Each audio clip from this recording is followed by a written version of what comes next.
मंडळी, मार्गशीर्ष महिन्यातील शेवटचा गुरुवार आज आहे आणि वर्षातील पहिली अमावस्या आहे आणि मार्गशीर्ष महिन्यातील गुरुवारची आज उद्यापन आपल्याला करायचे आहे।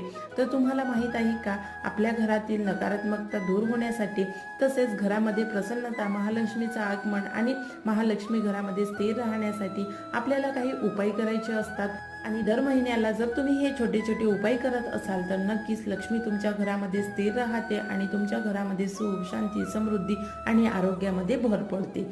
तर जाणून घ्या, या अमावस्येला तुम्हाला एक उपाय करायचा आहे। उपाय असा आहे की आपल्याला 5 वस्तू पाहिजे आहेत आणि त्या वस्तू आपल्याला भीमसेन कापुरासोबत जाळायच्या आहे। कधी जाळायच्या आहे, कशा जाळायच्या आहे आणि उपाय कसा करायचा आहे या संबंधीची संपूर्ण माहिती मी लॉंग व्हिडिओमध्ये दिलेली आहे। जर तुम्ही व्हिडिओ बघितला नसेल तर नक्की जाऊन बघा। यासोबतच आज गाईला 2 वस्तू अवश्य खाऊ घाला। तुमच्या घरामध्ये सुख, शांती, समृद्धी आणि तुमची जी ही इच्छा असेल, ज्यासाठी तुम्ही व्रत केलेलं आहे, तर त्या सर्व इच्छा